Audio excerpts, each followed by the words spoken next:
After the outbreak of the First World War, the idea of compulsory service was introduced to the UK. In 1916, men over the age of 18 could be called up to join the armed forces. It lasted for 3 years. At the beginning of the Second World War, the government called on the public again. A call to action, and this means you. Well, personally, I think it's a very good thing for this country at the present state of world affairs. It's a wise move on the government's part, but I'm very doubtful of it. Well, I don't mind joining up. I could do a new Sunday suit and a pair of daisy roots out of it. Although war ended, national service was introduced in 1949. Men aged between 17 and 21 had to serve in one of the armed forces for 18 months. Some went willingly, others were reluctant. It lasted until 1963. Nearly 50 years later, the voluntary National Citizen Service was introduced, encouraging 16 and 17-year-olds to give up their weekends to help with community projects. Compulsory national service still exists in other countries like Austria, Turkey and Israel. This bill would make it mandatory here as well.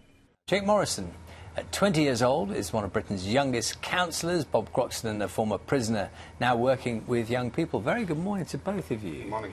In a way, Jake, if I start with you, you're 20 years old, you're nearest of all of us here to the age group that would be affected. What's the problem with the idea? Well, I didn't realise until yesterday that actually the MP who's put it forward, Mr Holloway, wanted to be up until 26. So actually I would still, if this went through next year, would have to take a year out of either being a councillor or out of my studies, wanting to go to university to do national service. Now, my issue with it is we are criminals are being sentenced for community service for less than what we would be asking our young people to do for 12 months. We're moving them away from the city, away from their commitments, and we are tarnishing all young people with the same brush. And if we have this idea that after 12 months we're going to have all these rowdy young people, and in 12 months' time they're all going to want to participate in next year's Great British Bake Off, that's not going to be the process of those 12 months. Can you see anything positive about it? Do you not think that something could be, you as a 20-year-old, 22-year-old could learn something from spending a year working, you know, I don't know, in the care sector or something? Can you see the advantage? Well, when I was at school, I worked with young people with Asperger's, with autism. I worked with them for 2 years. That was my choice. It was because I was passionate about volunteering. It was because I was committed.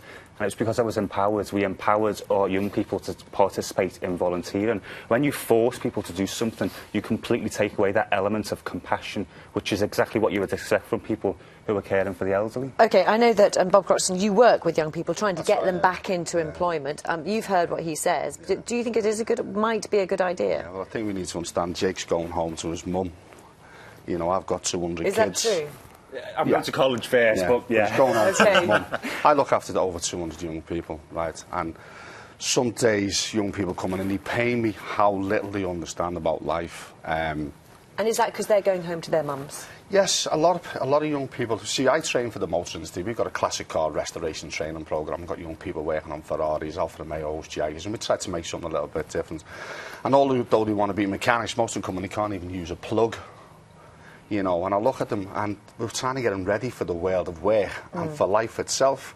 So I see a course like this where they could be given so many life skills, some kind of structure in the life, and prepare them for the rest of their lives. School doesn't prepare them for the rest of their lives, it educates them.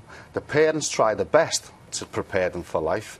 Now, for a classic example, Grand Theft Auto the other day, half my pupils didn't turn up because they were all at home playing Grand Theft Auto. What's that saying to us about the world of work? Just on that issue, Jake, one of the dangers of this is that it plays into the idea this will sort out all the troublemakers. And in a way, I'm not sure that that's what this scheme is designed for. It's not designed to sort out people's problems. It's just a bit of experience. Life skills. When I got the call yesterday to do this, I had a little look into it. And from reading the quotes from Philip Holloway, who put forward this bill, for me, he was describing MPs. They need to have compassion for elderly people. They need to have compassion for disabled people. You know, they need to treat people with respect. I think he was looking at his colleagues rather than young people, because the young people I work with have got respect for these people. Yesterday, I'm a governor of Chilwell Sports College. We spent time with 16 young people creating an anti-bullying film because they want to do that, because they want to make a difference. They asked me to do that. I've empowered them. by giving them some money. Let me just put this, Bob. Lots of people sending in messages. This is from Jenny. She says, I'm absolutely outraged by this national service bill. The older generation, all you do is tarnish young people with the same brush. She says, I'm 19, I work full time, I live on my own, I don't get any benefits whatsoever, I pay for everything and have no criminal record. So if this is done properly, you've just played a bit of national service on the telly. That's rubbish. That's gone by. It's not going to happen like that. What I've been told is this is going to be more employment driven to cover across all sectors, right?